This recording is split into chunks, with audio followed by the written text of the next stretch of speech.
Hello and welcome. Right now we're going to look at k nearest neighbors. It's a small classification algorithm and we'll be trying to understand how it actually works. We'll also look at a small code implementation. So we're going to try to understand this concept using a sample question, right? So we're given endurance and strength and two classes, powerlifter and long distance runner, right? So logically, a powerlifter is going to have a lot more strength than endurance, and a long distance runner is going to have a lot more endurance than strength, right? So when we plot the endurance and strength on the x and y axis, the powerlifter is going to be grouped in this area over here because the powerlifter is going to have a lot more strength than endurance, or all powerlifters, and the long distance runners are going to be grouped in this section over here. So basically we have two classes that have been plotted, right? So next what we have to do is we have to figure out the class, as in powerlifter or long distance runner, of a new point. So basically how this algorithm works is, considering this to be the new point, if we give a k value of 1, it checks one neighbor. So it checks the closest one neighbor and assigns that class to this point as well. So if triangle is the closest point to the new point will be assigned as a triangle or a long distance runner, right?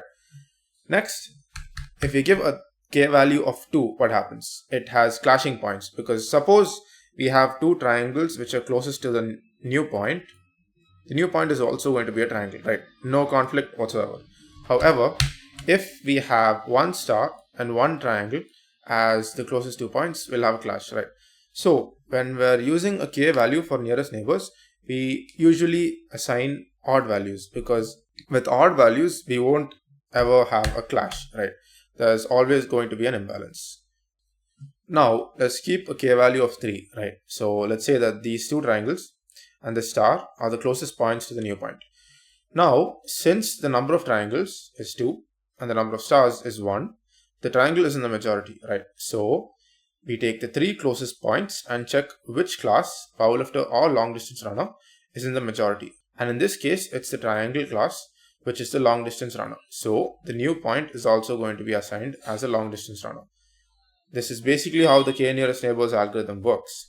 It takes the k closest number of points and checks which class is in the majority in those points. Since distance calculation is a very important part of the KNN algorithm, we look at how Euclidean distance calculation actually happens, right? So first, we have 2 points, x1, y1 and x2, y2. And we have the variable d, which is the distance between these 2 points. First, we take the change in x. So x2 minus x1 shows how much the x value changes, or this line here. And y2 minus y1 shows this line here. Now we just take the squares of both values and add them, because that's how the Pythagoras theorem works, right? So this line square plus this line square will give you this line square. Now we know how to get d square. Now to get d, we just take the root of that entire value. And that's how this formula actually happens. Now let's take a small code implementation so we can understand it better. So first off, we're going to import 4 modules. First one is pandas for handling data, numpy for handling arrays, and the scikit-learn.neighbors module, which contains the k-neighbors classifier function for the main model, and matplotlib for plotting. First, we create some data where we have two categories, runner and lifter, two classes, which have two variables each, endurance and strength. We give 10 values for each. Next, we convert that data into a data set using the pd.dataframe function in pandas. Next, we initialize two variables, x and y.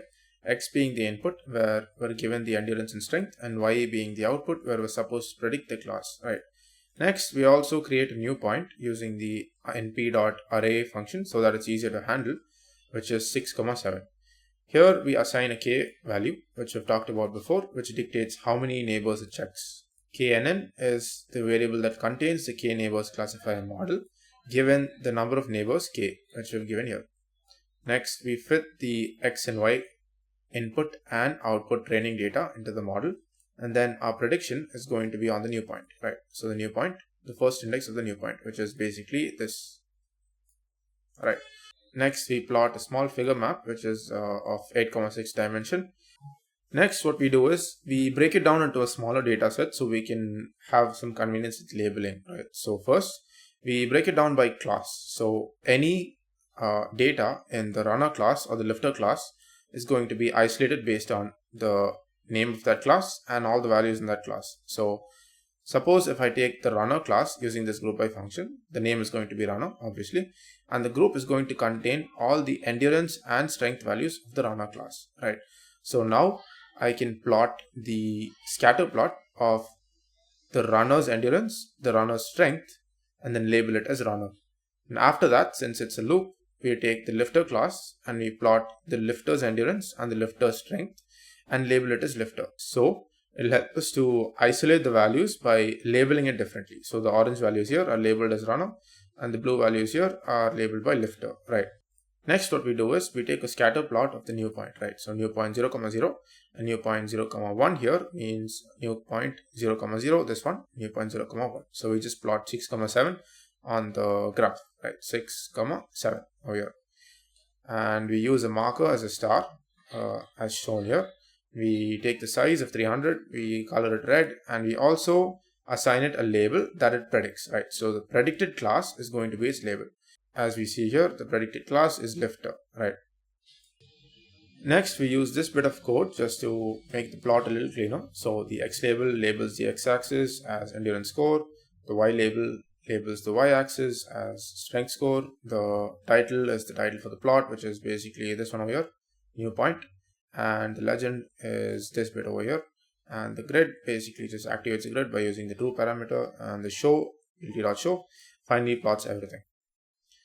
There's also a few limitations to this algorithm. One of them being that you can't scale it really well because it doesn't actually learn properly. It's a lazy learner, which means that every time you execute the code, it references the training data and makes a prediction.